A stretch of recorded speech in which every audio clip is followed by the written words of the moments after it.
Should I refer to you as VikarWorld? Vikneswaran, Veerasundar. You gotta say it, man. Vikneswaran, Uh-huh. Veerasundar. There you go. Yeah. Whenever I get inquiries saying, oh, the government wants to work with me, in my head, I'm like, have they not seen my videos? The wrong thing people will still believe, man. I made a video about Najib. Straight away, it's like, what are you trying to do here? We don't try to be funny. This is defamation, is good. The racism is always inside of it. Then for Indians, it's type K. Type, which is K for Kaling. Do you know the origins of the word? I've heard a bunch of different origins, but what was the one that you heard? Oh, even the MH370. We still don't know what happened to that, right?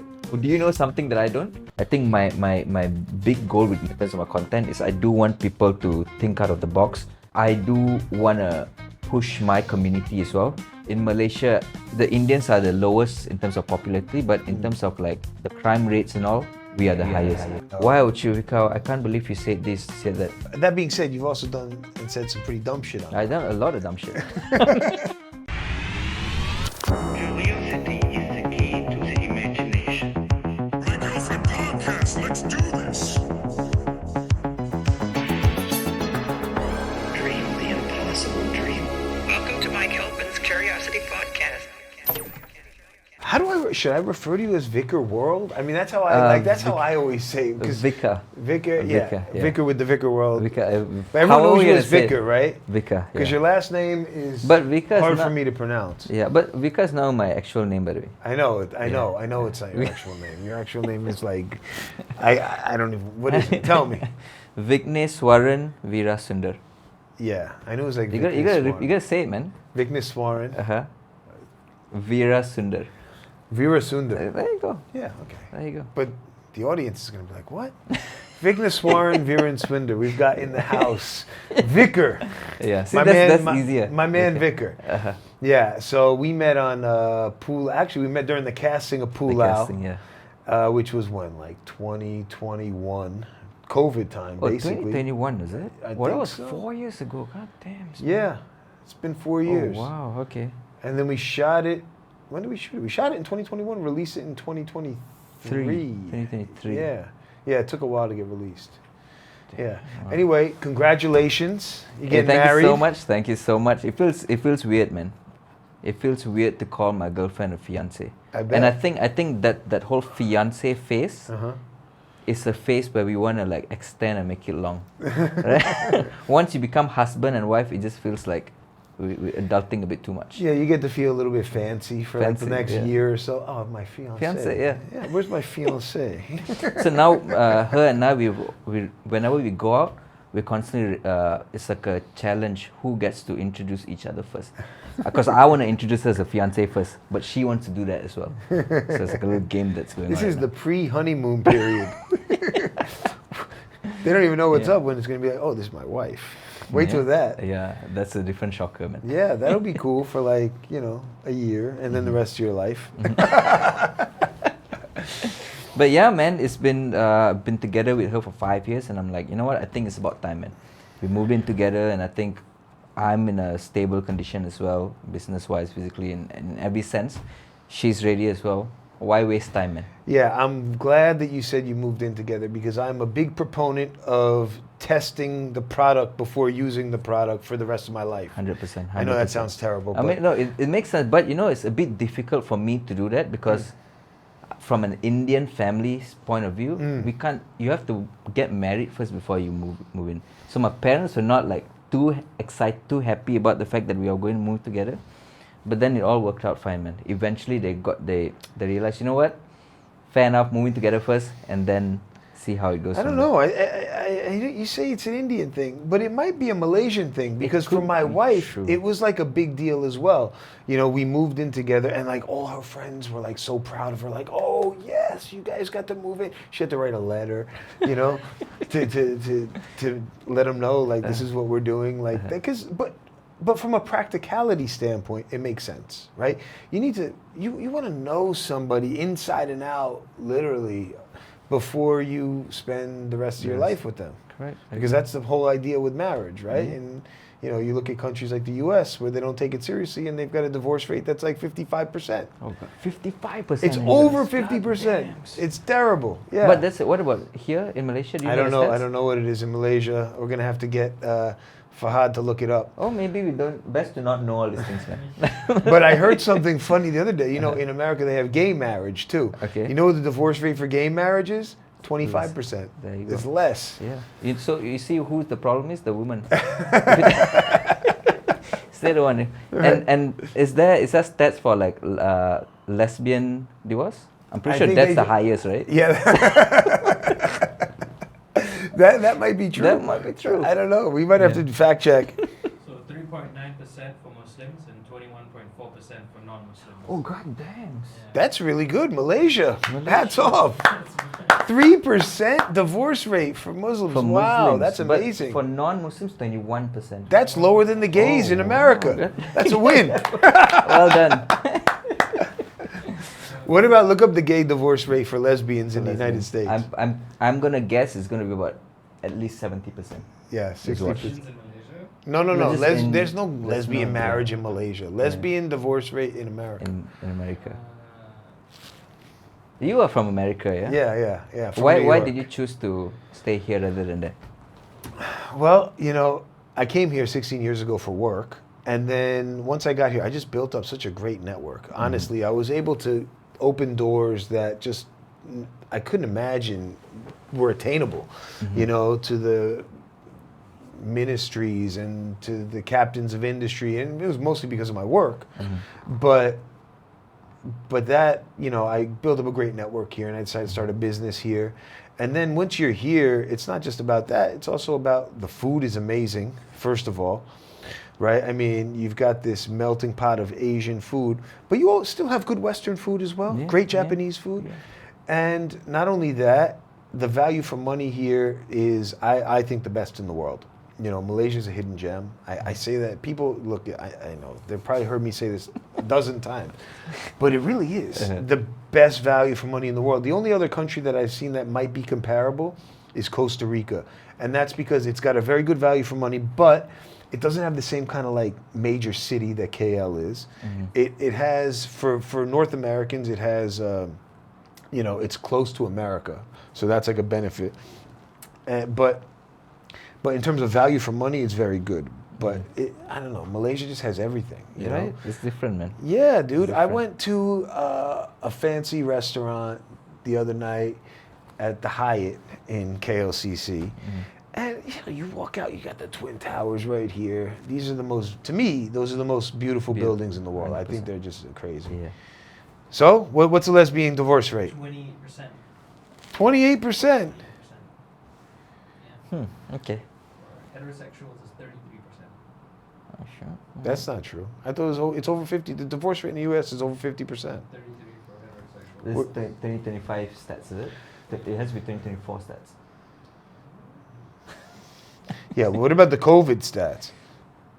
Yeah, I'm pretty sure that must What's the be divorce highest. rate in the That U.S.? divorce rate 3 times higher than gay male It's couples. over 50%. Say again, what is that? 3 times higher than gay male couples. Gay Gay male. male couples for lesbian couples. Uh-huh.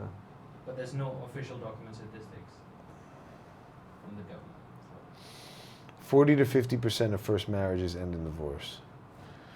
Okay. Whatever. Whatever, We're man. not we're not fucking statisticians over here, okay? We're just talking shit. We don't need to be right. We You just can need to say be the wrong entertaining. fact. You can say the wrong thing, people will still believe, man. Yeah. It's 70%. There you go. Yeah, we're not professional. We're just entertaining. All right? We're just here to entertain y'all. Correct. So okay, you got married. What are you up to? It's been a while. It's been a few years. It's What are been you up to right now? I know I know you're hitting it with YouTube and Instagram, but what's So right now I've been since the last I saw was about 2 years ago. I've been working. I have my own snack brand right now. Okay. Called Murukku. I've been working on that. Very, very exciting because I've been in the video production line for my entire work life, right? And sometimes when you constantly just editing and just shooting videos, you just want to do something different. So it's funny enough because this whole idea of starting my brand came from Pulau, which is the movie that you produced, right? Yeah. there's this guy called Alif Sata. Everybody knows Alif Sata. He was selling his snack at that point. Then I looked at him like, you're so cool, man. This guy brought his snacks. He was giving away to his friends. I'm like, yeah, I want to do something like that. So once the movie shoot is all done, I got back home. It got me thinking it took me like 2 years for me to figure out like, what can I sell? Ended up, I'm like, you know what? I'm going to sell murukkus. Murukkus, by the way, if you don't know what murukku is like an Indian snack. It's like crisps, right? And I see like no one is selling murukkus like how I'm selling. It's usually in the streets, in the plastic bags you tie with like your rubber bands and whatnot. Oh, my kids love it. We kids love get it in Penang in these giant plastic containers with a red containers, top. right? Yeah. But those are different kind of murukkus, by the way. Those are like vegetarian murukkus. Those are traditional murukkus. Right. So what I wanted to bring is a different flavor to it, which is mine are prawn murukkus. Okay. Prawn murukkus, and then I also have like tom yum flavored murukkus. I'm pretty sure you've tried tom yum before. Yeah, I love tom yum. You love tom yum, right? Malaysians generally love tom yum as well. So my goal is to bring the Indian snack to like a global market. My end goal for my product is to reach to like Europe and like to the rest of Asia. That's the bigger goal of things. So yeah, I've been working on that. Got things going. Learning the whole FN. It's a small dip into the F&B world, which you're a pioneer in that, right? So this is my first introduction to the F&B business, and I love it, man. Exciting. I didn't know nothing. I just dived into it, learn as I go, perfected here and there, and that must have been really, really cool and like exciting when you're developing the product with the ingredients. And how did that go? Like, how did you come about that? Did you hire like some sort of a chemist or some sort of a food how did you go about? Tell me about how you started it. Because if I were to cook it myself, no one's gonna buy it. I know that for a fact. So I was looking for a bunch of suppliers. So it started off with because it comes in a Ziploc bag. Yeah. So I was looking for the bags first, the package first, which obviously the first place you go to, I was looking throughout Malaysia, is a bit expensive. So like how every business person starts their stuff, they go to China, right? I was looking at China. Great quality, managed to find a designer as well to design the bags. So that was my first step. After that, the product itself. I went through, Mike, when I tell you, I reached out to a bunch of suppliers. Man, I drove to Ipoh. Ipoh is known for, have you been to Ipoh before? Yeah.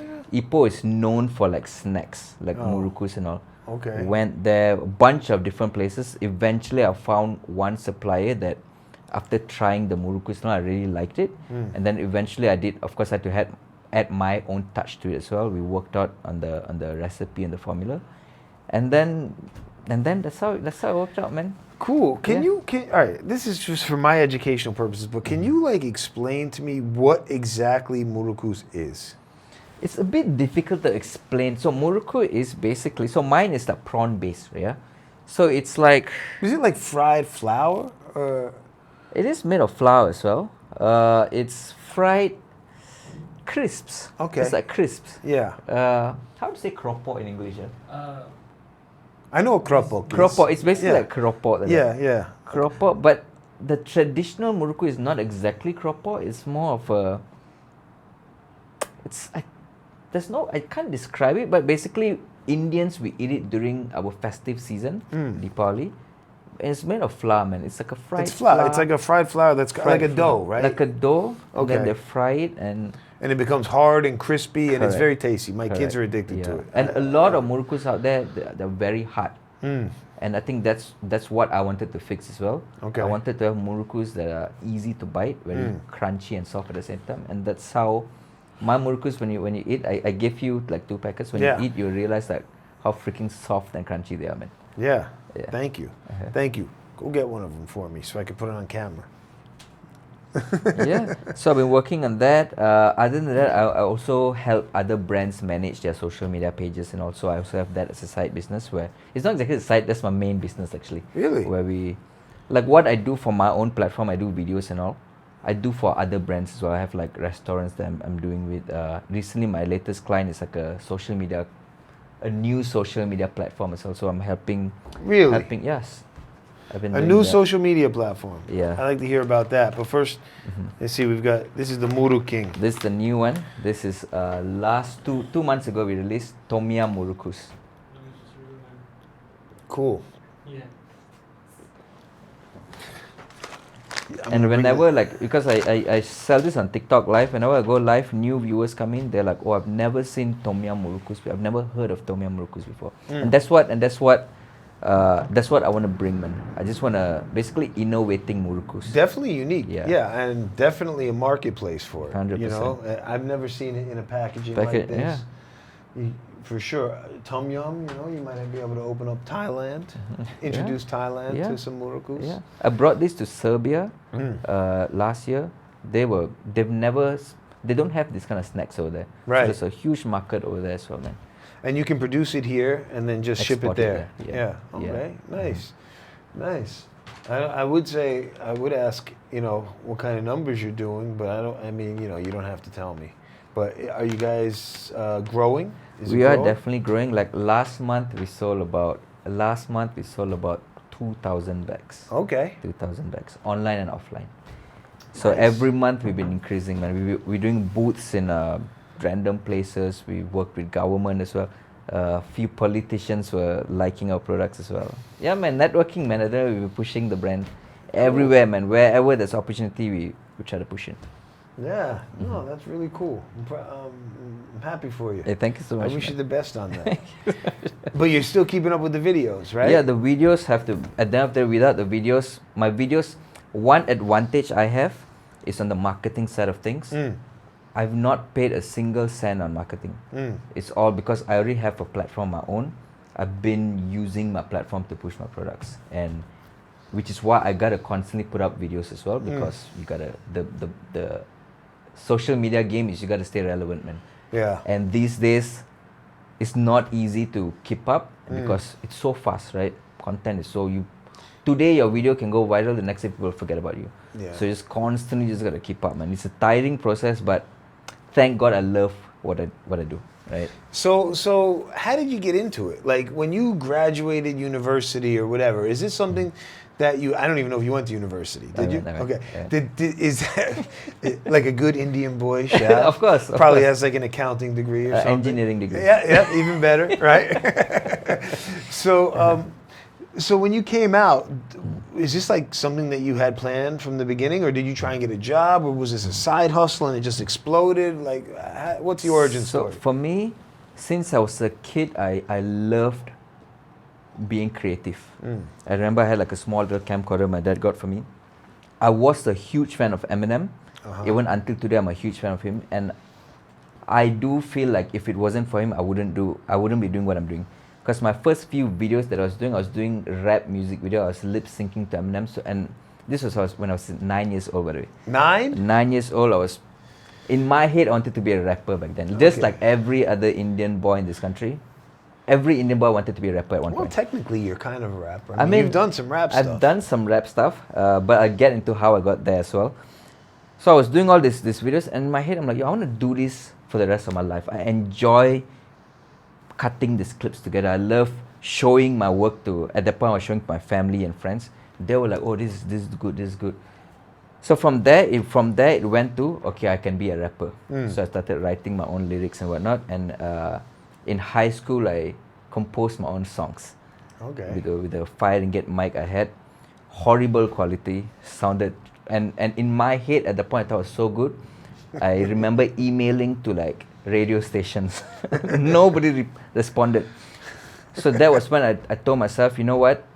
Because I don't know anyone from the industry, not my family, none of them are from the scene. So anyways, I need to build my own crowd. I need to build my own base, and I'll push my music then. At that point, 2005-6, YouTube was, I think 2005 was when YouTube was, they launched YouTube. It was a new place and everyone was posting videos there. And I saw an opportunity. I started doing comedy content. Because why I did comedy is because I know it's easy to get the views. Who wouldn't say no to a comedy content, right? It's easy to channel. And for me as well, I always liked writing. I was the class clown in school as well. So you know what? I told myself, you know what? Let's bring it on the screen. And that was when I started doing, and then somehow my YouTube subscribers started growing. Then I'm like, okay, I already have at that point I think I had like 50K or lesser. Okay, now I have this 50,000 people. I'm going to finally start putting out my songs as well. Okay. So that is how. So I was building my audience through comedy, but my true passion has always been music. So every now and then I put up like my own original songs, and it gets the numbers, and I'm like, you know, fuck the radio stations. I don't need that shit. I can do it myself. And then, That's awesome. Yeah, man. And then I did my software engineering. While I was studying and all, I was hustling, man. I don't think I've ever hustled. Right now, I feel like I'm so comfortable doing a lot of work because during my uni days, I was juggling between building my channel and YouTube, and engineering is not an easy degree to do as well. I was building all that. Upon graduating, I did my 3 months internship, and I knew for a fact this is not the life I wanted, man. I cannot be 9 in the morning getting stuck in the jam. 9 to 5, I cannot. I don't see myself. I'm too creative to be in this world, man. Yeah. So after 3 months, graduated. I already had like a base. I started my company, my first enterprise, and until today, I'm still in the. Somehow I'm still surviving, man. I don't know how. So how many years has that been? But probably 10 years plus. 10 years plus. There I you graduated go. about 10 years plus. So you were on YouTube early, huh? Yeah, I started from YouTube. Yeah. And but like from the early beginnings of From YouTube. the early beginning, Wow. probably like the second phase. I think the first in Malaysia, there's obviously your Genie Boys, Ming Ting and all. Mine was I started right slightly after them, so they somehow paved the way, and then I went in, man. So what rappers inspired you? Who inspired you from like a rap standpoint? Eminem, obviously. Anybody else? Who else do you like in the rap game? I mean, I like. I'm from New York, right? The birthplace of What hip-hop. about you, man? You tell me yours first. Oh God. Well, I started off. I remember my first rap album. So when I was You a got kid. a rap album? No, it was a cassette tape. No, the one that I bought. No. Oh, I thought you have your own. No, not me. I mean, I did some, I freestyle gotta and shit learn back in the day I also. want to I did a little bit. I did a little bit of that back in the day too, but that was before YouTube, so we couldn't post anything. But no, I remember the first cassette that I bought and it was a big deal because it had the explicit lyrics on it, and they only sold it to like 18-year-olds, and I was like, 12, and it was like getting like cigarettes or something, and it was Eazy-E and NWA, all right, of course. So they were big, and then of course after that, like to me, if you want to talk rap, some of the guys who I think were biggest game changers was like Wu-Tang. Okay, when I first heard Wu-Tang Enter 36 Chambers, that was like something different than anything else that was coming out at the time, right? I mean, this is old school. This is early 90s. And of course, Biggie, Notorious, when he came out with Juicy, he was like, oh shit, the lyrics are tight. And then Nas, Illmatic is a classic. Of course. Jay-Z, Reasonable Doubt, the first album, unbelievable, right? And obviously he's got longevity. He just keeps going and going. But back then, I mean, Reasonable Doubt was something real special. I remember that summer was like a super party summer for me. I was like 15. We were just driving around, listening to that, smoking weed, drinking 40s. That was a bad summer, but a fun summer. And but for me, that's like nowadays I don't really listen to much because it's so different. I mean, I have a very wide array of music that I listen to, but hip hop is definitely at its core. But a lot of that '90s stuff is crazy. Like you listen to the lyrics, like that shit would get you canceled today. You can't do this. I got a funny story. I was in the car with like my wife and her gay friend. And we're driving from like Penang, and I've got my 90s hip hop thing, and it's like talking bad about, it's like, cursing out gays. And I'm like, oh shit, I gotta turn the volume down. I was like, that shit doesn't fly anymore. You can't, true. So, whatever. We moved on and got more diverse. But what about you? So you got Eminem. Who else? Eminem. Surprisingly, strangely enough, a lot of my rappers that I look up to are all white rappers. I don't know why. White rappers. White rappers. Eminem's number one, obviously. I really like MGK as well. MGK? When he was doing his rap stuff. Now he's a weirdo, man. He's a, I think he's a devil worshipper. Like I think so, yeah. He's definitely worshiping the devil. Him and Megan Fox. MGK, I really like G-Eazy as well. G-Eazy, he's white. He's white, man. I don't know G-Eazy. G-Eazy's got. I'm pretty sure you've heard a lot of his songs, but you just don't know that scene. Wasn't he I think he was dating that singer. Halsey, right? Yeah. Okay, That's G-Eazy. These are my 3 favorite rappers, man. Shit, Okay. I'm pretty sure I have more, but Macklemore, he's another white guy. Nah, man, I don't. What about Mac Miller? Mac Miller. Mac Miller's alright, man, but I don't. Not your guy? Not really my guy. Okay. Jack Harlow's pretty dope. He had like 1-2 songs that's good. Oh yeah. Well, and now Jack- you got Korean rap. It's so weird because rap started out as like this gangster, Right? like gangster shit, and it's just become so much more commercialized as time has gone on. Now And you now have, to like- the point where like you've got like these Koreans that are halfway dressed like girls rapping. You know what I mean? With makeup on and shit. It's like it's gone from gangster to like flamboyant to Right? the fullest. It doesn't fly with me, man. Yeah. I feel like rap has to it has to be it's a gangster music, man. It's a gangster rap. So these days, I don't know, man. Like current rappers, I don't know. I don't know who I listen to, man. I don't. Yeah, know. current rappers. That's a good Right? question. I can't even think of any right now. No, I mean I like Childish Gambino. Like when he raps, he's good. He's got Uh, Joyner Lucas is good. Okay, Joyner never heard Lucas of him. He's a very creative rapper. Okay. Yeah, he's black. Probably he's the only black rapper that is in the list. Okay. Okay. All right. So you got a little prejudice when it comes to your rappers. I like Kanye. I mean Kanye, who. Oh yeah, you yeah. can't- you can't Kanye not went off the have- rails though too. Yeah. These last couple of years, He's got been- off his meds and Yeah. went off the rails. But no, Kanye is a genius. From the beginning. He definitely is. But his last album was just okay. I don't know. His last few albums were just okay, man. peak Kanye, he was incredible. Like yeah. So okay, so then you went your videos right on YouTube. What really like popped it off for you? Like what made you VikarWorld's world? You know what I mean? So I remember when I started my YouTube, I was figuring out what kind of comedy content I wanted to do. I was experimenting with a bunch of content. And what really worked was rant videos. Rants. Just ranting about everything. I think at that point as well, because there were not many content creators back then, it was a handful of us only. So it's a bit easier for us to stand out because, Right. now, like these days, you throw a stone, everyone's a content creator, right? So I was experimenting with rant videos. I was damn young, you just simply rant about everything and anything. And that one video that really popped off, actually there was 2 videos. One was 10 reasons why I hate living in Malaysia. That really popped off. It really blew my channel after that. And then another video that could have potentially made my channel way bigger. I can say this now because I don't think I'll get into trouble. I made a video about Najib, where I took an interview video of him, chopped it up, and I pretended to be the interviewee. Oh, nice. Interviewer. And I was asking some dumb freaking questions, man. And my dad's a lawyer, by the way. He saw the video popping out on YouTube Malaysia's main page. Yeah. He saw the video. That was also how he found out I made YouTube videos. He straight away is like, what are you trying to do here? You don't try to be funny. This one can get you to, this is defamation, it's good. So unfortunately I had to remove the video. Oh. Otherwise I feel like I would have had way more. I would have like 1 million subscribers now, man. You could probably do it now.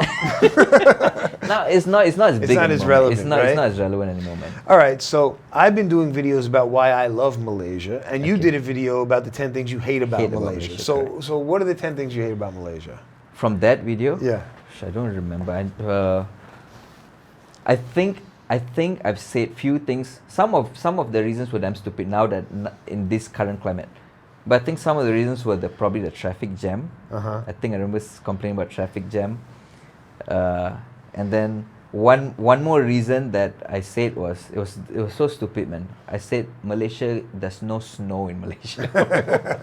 And I get it, and I got a lot of hate for that comment as well, because people like, of course Malaysia there's no snow. We're in the what Khatulistiwa line, is it? What is it called? The equatorial. The Equator. The equator. What do you mean? Tropical climate. Tropical climate, yeah, whatever that is. And I get it, but the whole point is,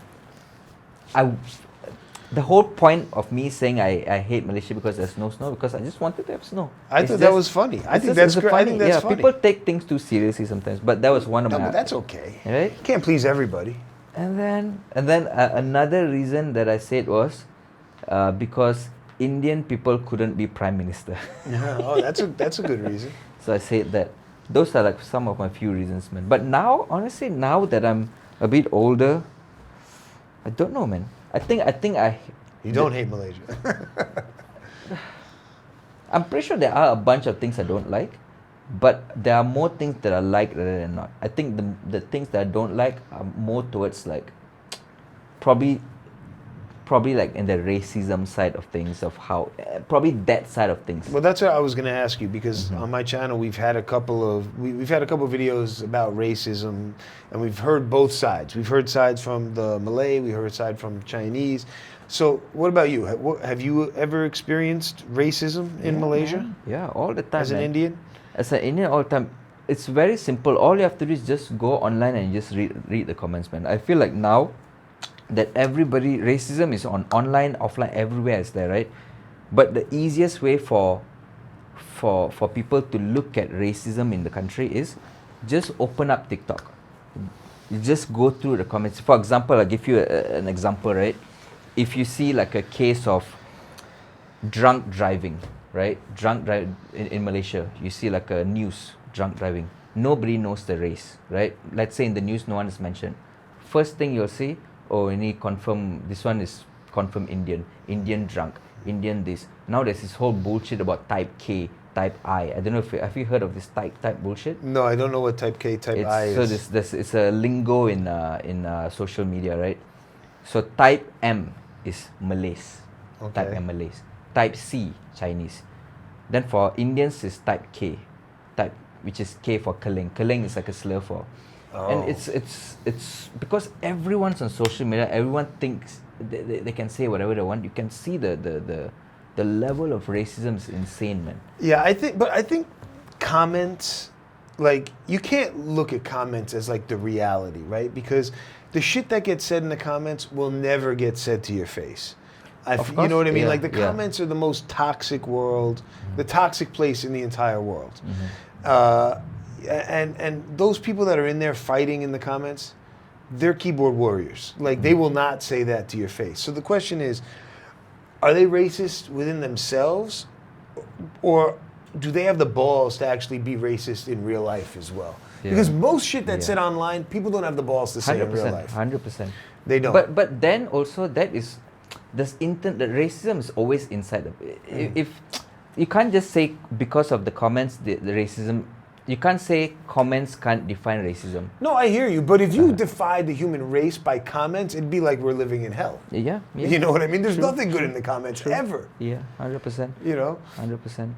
Oh, but this word killing, right? I just recently heard about this word, and someone told me about the origins of this word, and I found it, crazy. I mean, it's really like on the nose, like quite derogatory. Do you know the origins of the word? I've heard a bunch of different origins, but what was the one that you heard? Well, I heard that when the British colonizers came over to Malaysia with Indian to help as,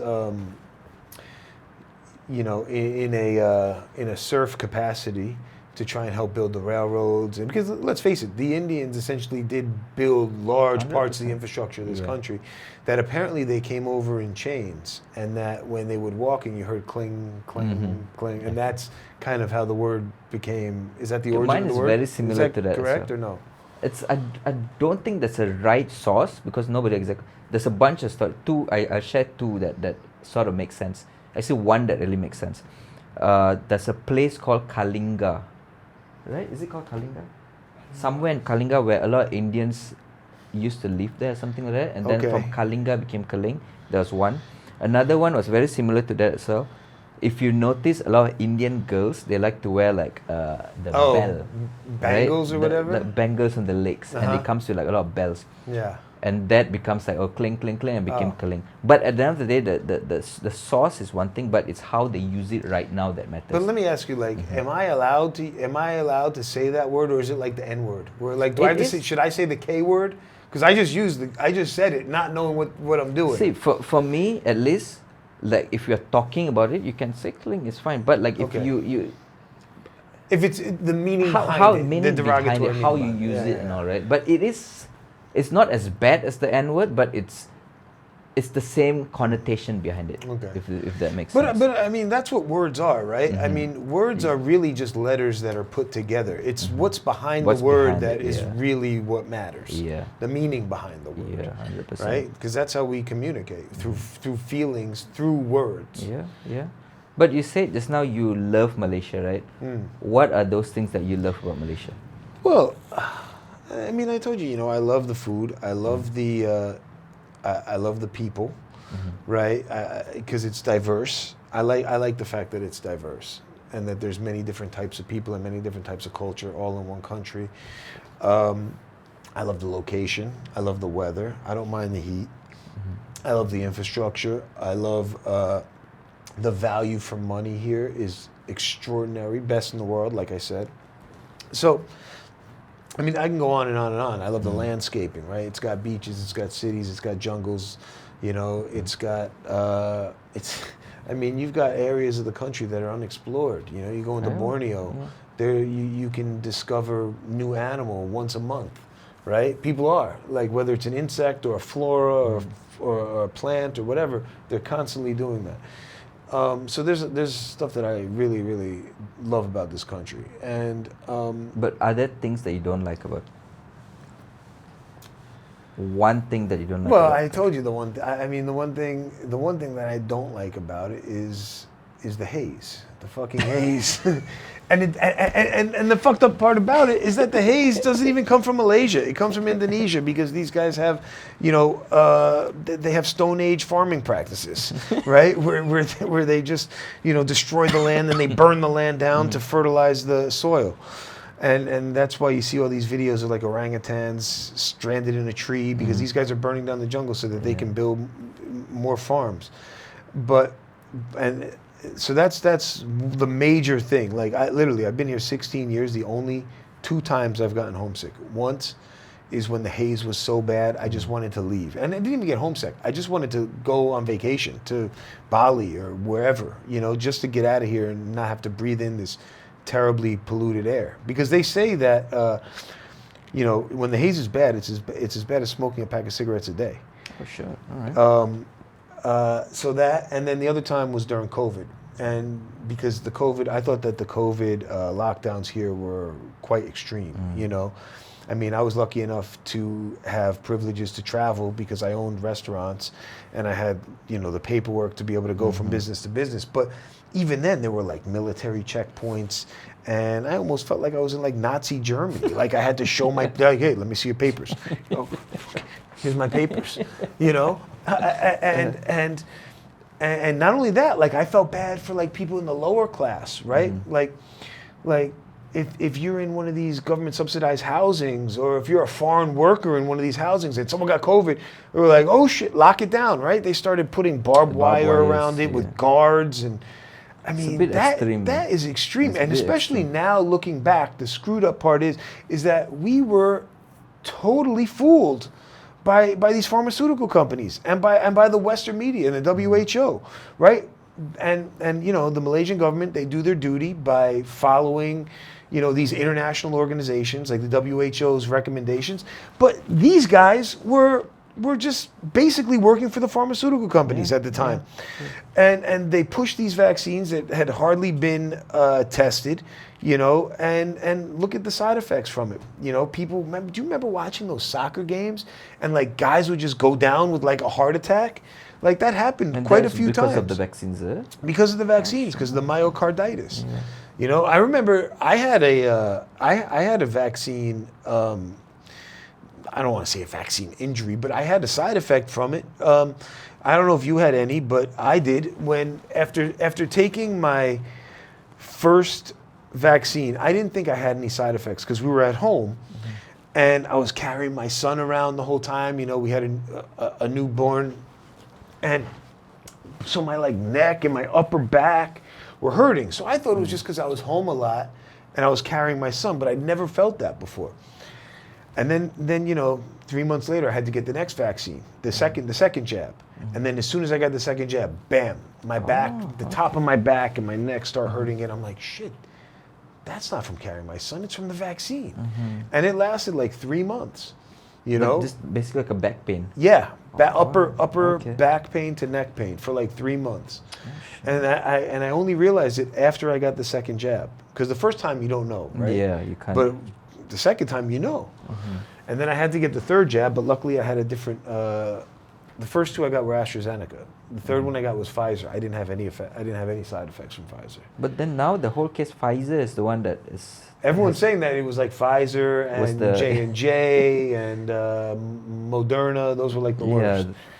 Yeah. But now I think a few months ago there was news saying that Pfizer was the one with like the worst side effects. Some I nonsense that. I know. Well, AstraZeneca they wouldn't even use in the U.S. You know, but we had it here. Wild times, man. That was 5 years ago, by the way. I know. It's crazy. It is crazy. But yeah. So, but the only reason I was like homesick at that time is because America also had lockdowns, which was unprecedented. But Malaysia and America were like on different schedules. So like we would open up and then America went on lockdown. And then America would open up and then we would be on lockdown. So I always saw the grass is greener on the other side, you know? But either way, that was just terrible.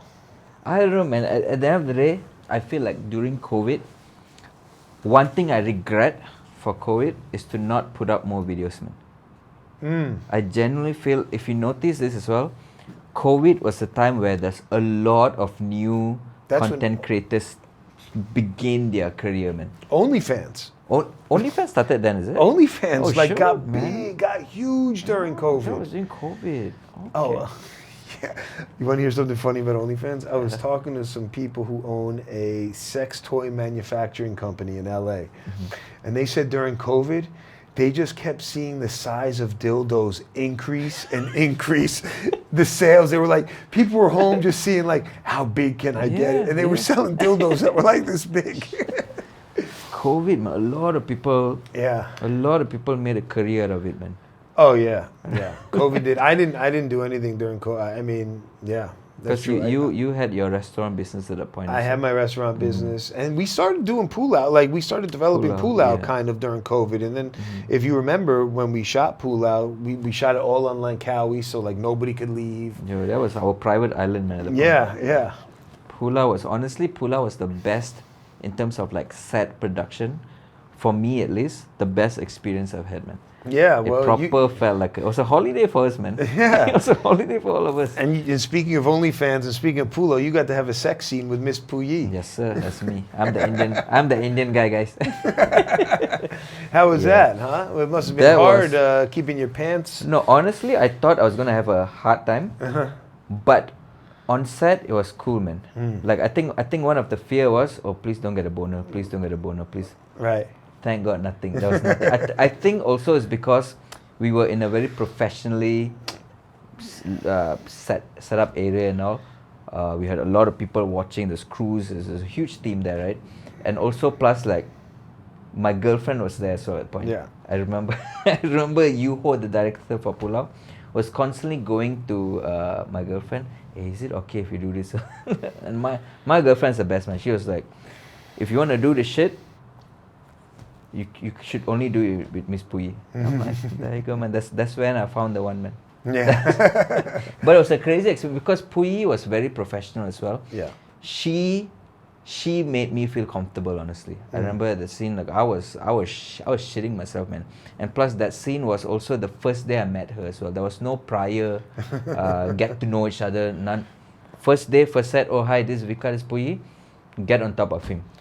Did that. But I don't know, man. It was regardless, it was still fun. No, you know, all jokes aside, I don't think most people really understand like how awkward it is on set to do like a sex scene. Like, there's nothing sexy actually There's about it. nothing sexy about it. Right? There's So like if you nothing. see in a sex scene, they're actually really acting because there's people around with cameras and Yeah. microphones, and it's weird. And there's also like protection, whatever, Yeah, you know?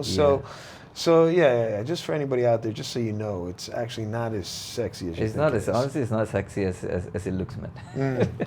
And plus, we had multiple takes, and then at one point, you're like, okay, let's move on, man. Yeah. So, what other? You've done a couple of songs. I saw you did some like pretty professionally produced songs in like the last couple of years. I think you made a music video about one, Yeah. and it did well, right? It So, did did you well. ever think of like trying to do an album or anything like that? I thought about it actually. I thought about it before, but it's just that I think I did apply. There was like a government grant like 2 years ago under my Chandana or something like that. I did apply for that. Somehow I didn't get, and after I just like, you know what, screw it, man. Let's just move on from that. But I do eventually one day I do want to work on an album as well. But for now, I think I'm so busy with like the other businesses that can actually make me the money. So in terms of songs, like I said, I do genuinely enjoy doing it, but it's so much harder to make a song rather than making a comedy video, man. Songs, you really got to be in the right headspace. You got to be inspired to write your rhymes and all that stuff. So, all right. Earlier, you were telling me we were talking about making YouTube videos, right? And you said that a lot of times, the negative videos, people respond much more to than the positive videos, right? So, in that vein, if you can make a video that exposed like one of Malaysia's harsh truths, what would it be? Oh shit, man! Yeah, that's a damn good question. Expose a harsh truth. Yeah, like an ugly truth behind the veil. Oh god damn, man! You know, I think one story that I know would work very well would be, I think the whole Jolo case, man. I think that one or even the MH370, we still don't know what happened to that, right? Maybe there's a complete different agenda behind it. Maybe there's like a whole truth behind it. If you know the truth, you make a video. These are strong topics where people still don't have a closure yet. So these kind of stories, I feel like if there's a truth and somebody knows it, I wish I knew it, I would have exposed it immediately, man. Yeah, okay. Right? Okay. All right. What are you thinking about, man? All right. Well, do you know something that I don't? All right. I know something. I've never said it publicly. I think it's the day. you But, should- all right. Okay. So, I used to have a friend who owned a bunch of helicopters. Okay. Unfortunately, he's passed away. But at the time of MH370, he owned a hangar at Subang Airport. And during the day that MH370, and the day before MH370 disappeared, he noticed an unmarked private jet at the airport that he'd never seen before. And this guy was an ex-Marine. And he thought that it could have been CIA or some other intelligence agency's asset parked at Subang Airport the day MH370 went missing. And the day after MH370 went missing. Yo. That's, that's something that nobody knows about that. And I've never said that publicly. And so that, But this is gonna go live, yeah? it's not, this isn't live, but this is Man, you gotta use that, man. But You he said that's what he thought it was. With his military experience, he thought it was a CIA plane because you could see the tail number, right? And he thought it was a CIA plane. So yeah, unfortunately he's passed away. So we can't speak to him now. Shit, man. But how long was the plane there for? A day? I don't know. You don't know? I don't know those details. God damn. But that, he did say that. Yeah. And that's never been spoken of ever. Mike, this one needs to go online, man. This one, bro.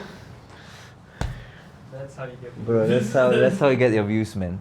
Yeah, Shit. he owned. I mean, look. He had his own hangar there. He had He owned like 5 or 6 helicopters, and he was there every day. He never saw this plane. He said, looking at that tail number, he thinks that's a CIA plane, and it was just happened to be there, like the day before, the day of, and then it flew off after the plane. Like this. It's wild, man. Yeah. Yeah. Wow, you got it out of me. God damn, man. I asked you about the ugly truth. Yeah, Meanwhile, but I then- gave the ugly yeah. truth. Yeah. Yeah. Yeah. I That's mean true. that. Yeah. So all right, that's gonna be out there now. Yeah. That's gonna be out there, man. The media's gonna reach out to you soon, man. Well, I've got nothing. I've got no. That's all I know. That's that's the only thing I know. No, that's good, man. That's good. I love it, man. It's good content, man. So, all right, let's get back to your content. Do you think your content is pushing people like Malaysian youth to like think differently? That's what I want to. I think that's my goal. I think my big goal with my in terms of my content is I do want people to think out of the box. Be more open to speak out what you want to speak. Just don't follow the system. If you don't agree with something, just say it, man. Just grow some balls and just say it. And also, more importantly, I think for me, I do want to push my community as well, the Indian community. I feel like in Malaysia, the Indians are the lowest in terms of popularity, but in terms of like the crime rates and all, we are the highest. So I feel like my goal is to get like all these younger boys and all to get into make content, pursue your dreams, be more creative, get out, find a passion. And I feel like I have seen that throughout my whole career. I do have a lot of like this young, like, in your high school, your college, messaging, hi Vikar, I want to do this kind of video and all that stuff. And I do want to push that. I do want to have, I'm not trying to say that I want to be the voice for my community, but I do feel like a lot of people from my community, the younger boys especially, they somewhat like they look up to the things that I do, and I like that, man. And I feel like I wanna somewhat, if they don't have a role model, I'm not a good role model, but I'm not doing any harm to the world, man. Right? I feel like that's my goal in terms of my content, man. That's good. That's noble. That's noble. That being said, you've also done and said some pretty dumb shit on I've done a lot of dumb shit. I've done a lot of dumb shit, man. which is the fun stuff, right? But the dumb shit is not harming anyone. Right. My goal is to don't harm. I've never preached about like smoking, doing drugs, and I'm constantly putting out these kind of messages as well. I don't know, man. I feel like my community, a lot of, especially from like the B40 side, they're not in a good environment, and I feel like I hope my videos could at least somewhat guide them to be in a slightly better path.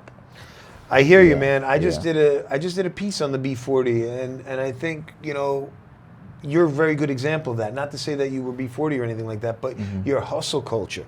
Like, you went to university and you grew a channel at the same time, right? Yeah. A lot of these B40 kids, right? You're living with your family when nowadays you don't need college. Look, you don't need university, okay? AI, Google, YouTube, you can learn everything, 100%. okay? B40, if you're out there, you can start a YouTube channel, you can start an online business, you can do all that by the time you're in high school, right? While you're going to high school, you do that at night, and that's your hustle, right? 100%, yeah. Yeah, and that's the way to get out of it. Now there is no better time than to start a business than right now. 100%, man. I 100% agree with you, man. Yeah. Because that's it. Let's face it, right? If the world is against you, right, then fuck the world. Yeah. You got to do it on your own. You got to build your own. You got to build your own audience. Yeah. Build your own people, right? Because you're going out for a job. You're going up against somebody who's got more experience. They've got more money. They come from a better family, right? They have more connections. You know what? Fuck that shit. Yeah. Do your own thing, right? And you can do it through your phone, man. Everything's in the palm of your hands right now, man. Exactly. You literally have the knowledge of the world in the palm of your hands. Everything that's ever been thought by anybody is right here. It's all there. It's unbelievable. Yeah. It's so powerful. People don't even realize how you see, that's powerful when it people is. don't realize that. People think it's an entertainment machine. It's not an entertainment machine. This is the knowledge of the entire existence of humanity in your hand. Yeah. You know, and you know, fuck, man. High five for figuring that out early. You know what I'm saying? Like you gotta. That's the thing. And you know, when you said something earlier, like I saw the same thing. When you're like, you know, I don't want to be an engineer. Wake up at 9 o'clock, do the commute, I did that for a couple of years in New York, and God, it was rough. Mm-hmm. Like, you know, and then you know you're driving. It's like in the TV show, and you look next to you, and there's some guy who's like 55 with like bags under his eyes, wrinkles here, looks like death.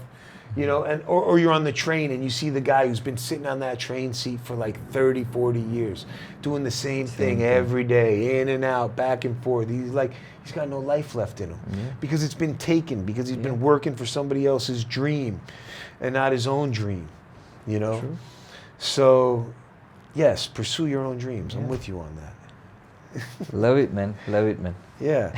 So that being said, have you ever put anything up like that you regretted putting up afterwards, besides the Najib video? Because that wasn't even you. That wasn't a regret. Right. There are some videos, man, insensitive, because I make a lot of jokes, man. This was quite recently, actually. Was it this year? I think somewhere this year. It's one of my Chiba News episode, actually. Do you remember the Masjid India incident where there was like hole and the then motorcycle? Or did she fall in with a motorcycle? Or she just fell in? I think no, she walked and then she fell. Yeah, I remember it. Yeah, I remember I made a video about it, and I also had, I don't know, do you know who Space Dola is? No. Syed Sadiq's brother. Okay. Yeah, so I had him in the episode as well. Okay. I felt damn bad, man. Somehow we worked together, we wrote the script together, and we both in our heads like, okay, this is not insensitive. But when the video came out, like immediate backlash, man. Why would you, Vikar? I can't believe you said this, said that. But the good thing about social media, can easily delete that. Right. For me, I never delete videos, but I think in my entire career, probably I've deleted like two or three videos, and this was the very recent one, which I kind of regret putting it up, because at the end of the day, it was a death involved. So it's very, as someone who's doing comedy, it's a bit difficult to navigate through making jokes around death. I'm a strong believer that anything can be made jokes of, but there's a way around it, and I think I sort of failed for that particular video. Yeah, I think people had particular sentiment about it. Correct. Because she was innocent. She was innocent. You And it know? was too soon as well. It was Yeah. on that day, I'm like, okay, boom. Then. Yeah. Too soon is never a good thing, right? Like when they came out with that movie about COVID, right after COVID, I was like, who the hell wants to watch a movie about COVID? What was it called again? Bubble something. Right? No, there was a Malaysian one called like Jang. I don't know. Zizan Razak was in it. There was a couple people in it. There's a lot of them, right? A lot of stuff. Yeah. I remember, It was like a lot of different stories mixed in one. Juang, right? Live. I went to the Something like that, premiere. I something went like to the that. premiere of that film, and I thought, the film, okay, but nobody wants to relive COVID Nobody. after COVID. No. But you're in the scene for in the movie scene, right?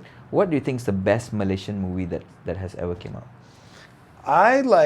Obviously, I think Blood Brothers was good. Blood Brothers Brothers was was good, very entertaining. I enjoyed Blood Brothers. I did. I think it stepped it up on a high budget level. I'll tell you the movies that I really like. Okay, so I like Blood Brothers. I really liked Imagineer.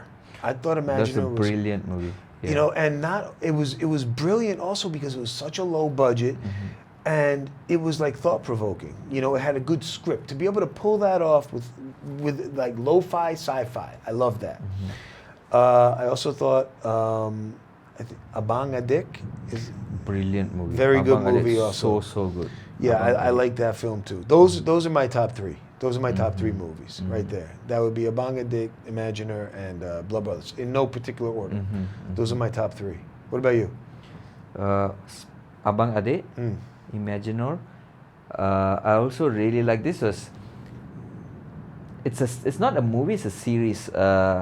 the Project High Council. Have you seen that? I heard about it. I haven't watched It's it, so fucking but I good. think they're man. making a movie about They it. they already made a movie, Okay. but because the series was so good, the movie was a bit underwhelming for me. But if the series wasn't there, the movie would have stood out way more. Okay. But the Project High Council, Mike, you gotta check it out. Man. Okay. It's so fucking good. That's on Astro, is it? How do I watch I it? think it's on Netflix. Is it? I Okay. think it's on Netflix. All right, Brilliant. I'll try and find a way. Mm-hmm. But yeah, but I'm always talking movies here, and I think that the important thing is that the movies are getting better and better. Yeah. As technology gets better and Malaysians get better at utilizing the technology, the film quality is getting better and better. And I think at some point, Blood Brothers is actually gaining an international audience. They were like in the top 10 for foreign films in non-English speaking films in the world. Oh shit. Okay. Yeah, so I think that there are some films that are going to start hitting those levels, and Malaysia will be able to spread its love to the rest of the world. Okay, let me ask you this: when you're on camera, is it you or is it a character, like in your YouTube? It's a little bit of a character. So, but it depends. There are like some videos where I actually play a character, but most of it is me, but an enhanced version of me. Right. So it's just it's not like I speak like that in public, but of course on screen you just gotta like enhance that thing a little bit. I know you're playing around primarily in the online world, right? But as you know from being a part of Pulau, that there are heavily censored parts of Malaysian media. What have you ever had to deal with that? Like, obviously, outside of Pulau, because we know we face backlash from that. But have you ever had to feel creatively blocked, like you couldn't say something or do something because you'd be afraid of the backlash? A little bit here and there. Probably like of recent times. I think people are getting more progressively sensitive over the time.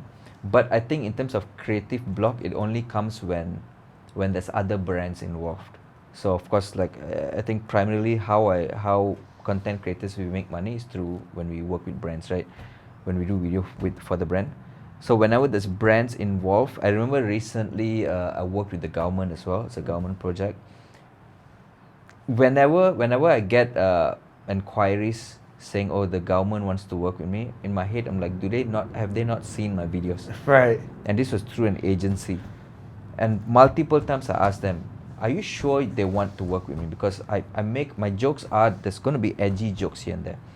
Fine, okay. Long story short, when the video came out, none of the jokes were there. So it's only I only feel the creative blocks whenever I work with brand, and I completely understand as well, because from the brand standpoint, they want it to be a bit cleaner, yada yada yada. But if it's my own personal videos, nah man, the only thing I try not to touch so much is of course religion jokes. I try not to put it in. The rest I think I've done it enough to know how to go my way around. So you have to self-censor in a sense. In a sense. Okay. Yeah. Okay. And also because now that I'm getting a bit older, so I try not to swear so much, and you know what I mean. Mhm. I try to be.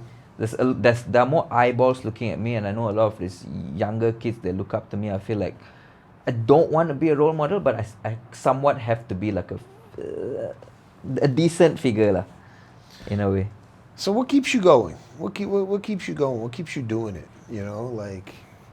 You just love doing it, is I it? just love doing. I love what keeps me going is to see the reactions out of the videos I love getting reactions out of people, man. That's also why I make all of these jokes. I make all of this dumb shit. I know how to trigger people whenever I want to. It's easy, man, to play people's emotions through videos. I just know exactly whenever I feel like my video is dipping in terms of views, I know exactly how to bring it up back, man.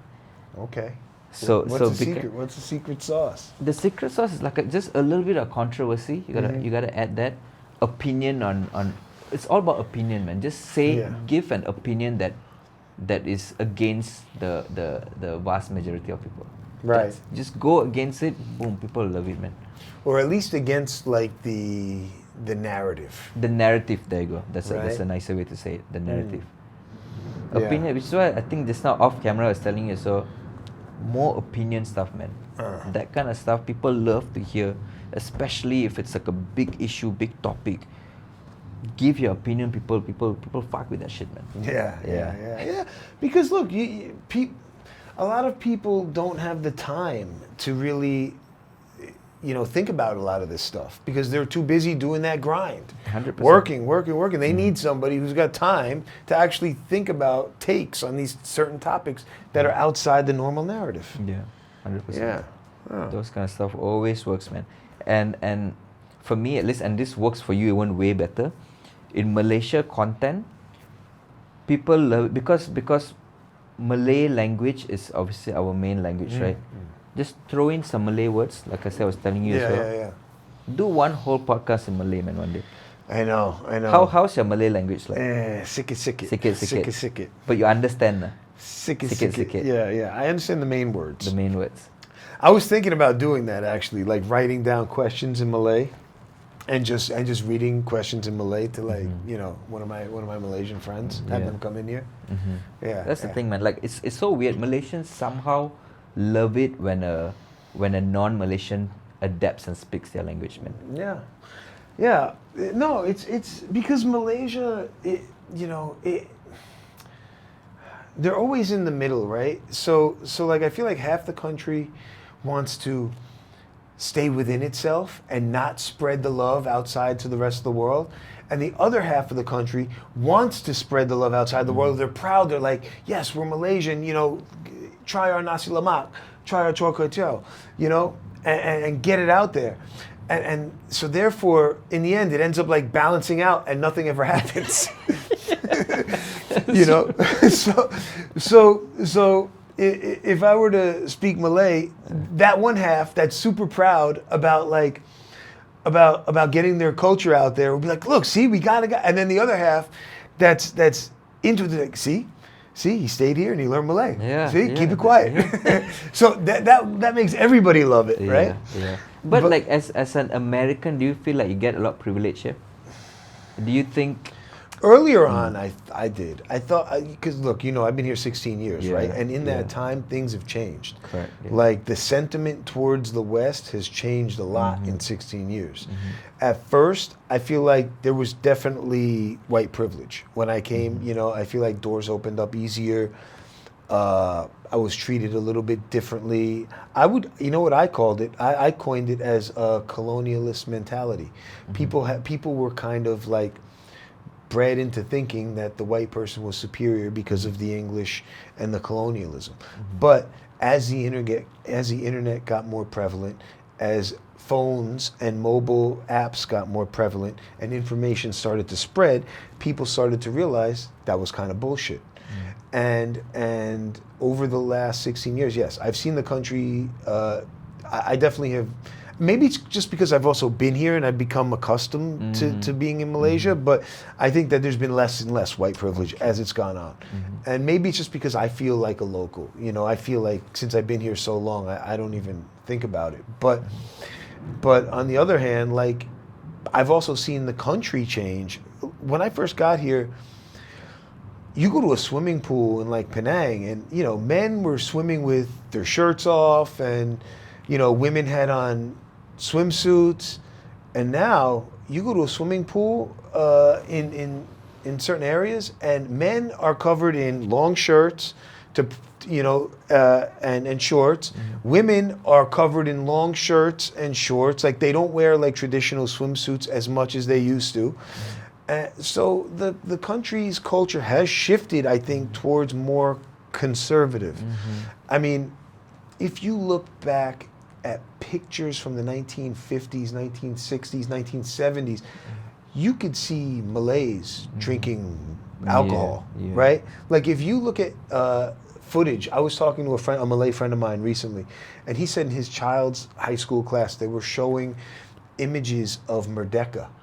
And some of the kids were confused. They were like, how come none of the women are wearing tudungs? How come there's no hijabs? And it's because they had been brought up to think that this is the way life is, when in fact it wasn't always like that. It actually changed. So I asked my friend, I said, what do you think caused the change? And he said that it was the Iranian Revolution in the 1970s and early 1980s that when it changed from the Shah of Iran to the current Iranian regime, and that sort of spread to Malaysia in the 80s, and that caused the country to get more conservative. And that was his opinion. And I thought that was interesting because I never thought about it that way. I actually thought it was from the Middle East investing more and more money into Malaysia, because you started seeing a lot of Saudi banks and Qatar businesses, and just they started investing more money. So I thought maybe they were bringing more of their culture here. But so that was a different take for me. Interesting. But a lot of parts of the world have been getting more conservative, right? America has gotten more conservative now. Look, you know, I mean, there's so many people going more towards Christianity than ever before in the United States. And for me, you know, being an American, I don't really like it, because in the U.S. Constitution it says that church and state are supposed to be separate, which means religion and government are supposed to be separate, right? In the United States. And Trump has been trying to like kind of conflate the two together, and the Republicans, for that matter, have been kind of trying to conflate the two together. Now, so to me, that's like a different topic. Well, I just went on a bit of a rant, huh? How old are you now? I'm 32, man. All right, you're 32. You've been in the game for over 10 years, right? Doing YouTube. What would you say to these young guys who want to either get into the YouTube game or whatever, get out of their current situation and try and make a business for themselves, trying to make a career for themselves?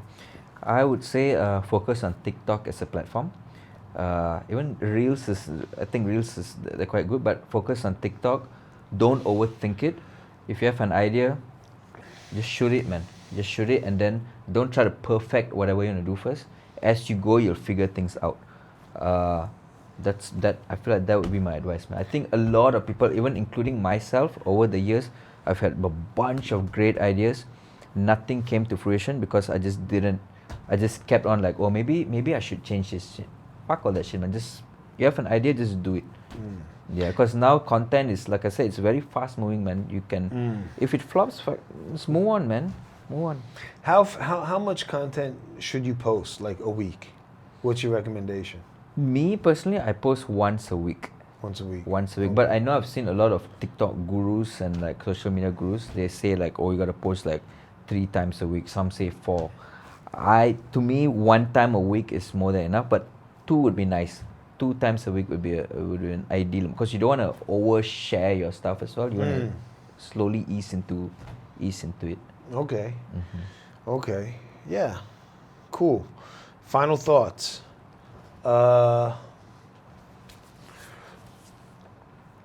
What's next for you? What's next for me? I honestly, I don't know, but for me, my goal is to, I think I really want to focus on my F&B, my Murukking business. I want to grow that. I really, like I said, I want to bring it to a global level, man. And I want people to know that a guy who started from his bedroom was able to push products out to the global market. I think that's cool. I love it. We'll see what we can do with this, you know. Yeah. Murukking. Our first sponsored episode by Murukking. Awesome. What about you, man? What's your next plan? What's your goal? Well, I've got, working on movies, right? We've got Kifara coming out October 9th. A horror film directed by Gaz Abu Bakar. And I'm gonna try and stay in the background on that one. I'm not gonna like push too much, and let the team do their business. I've acted. I got an acting role in a movie called Terbang, which is coming out next year during Merdeka. Okay. So it's that's interesting. That one's got Zizan Razak and Jack Tan and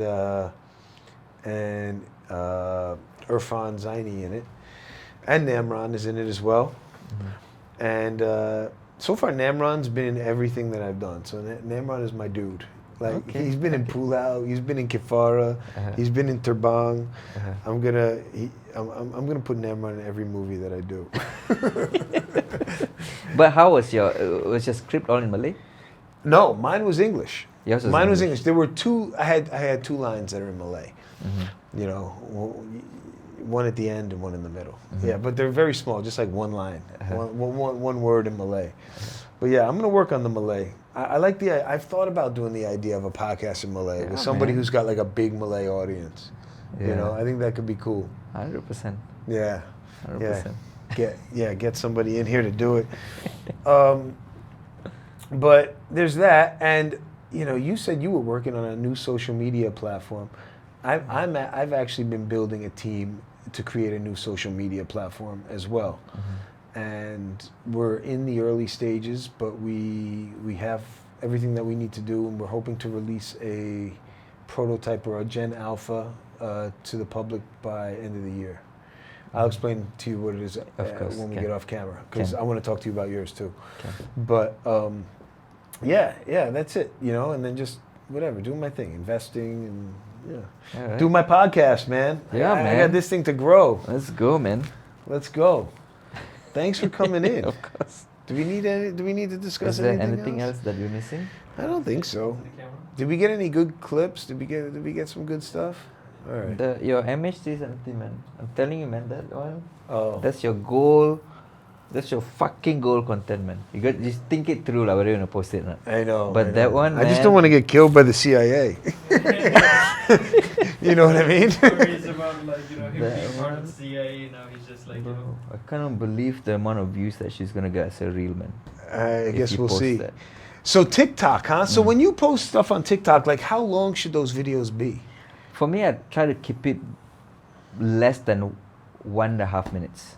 For Okay. me, I always like, not that I always like, I like long form content, but you gotta see that your audience, people's attention span is so short these days, man. So the shorter, the better. At the end of the day, how it works is, how TikTok, as far as I know how the algorithm works is, if someone finishes an entire video, it pushes the video even more. okay, Right? okay. So of course, the shorter the video, the chances of them finishing the video will be Interesting. faster. Oh, that's interesting. Okay. And it's very difficult. A 3-4 minute video is going to be very difficult to get them to watch the entire thing, man. Of this current generation of short attention span kind of people. Thanks, bro. Thanks for getting it. Of course, Thanks man. for coming Of in. course, thanks for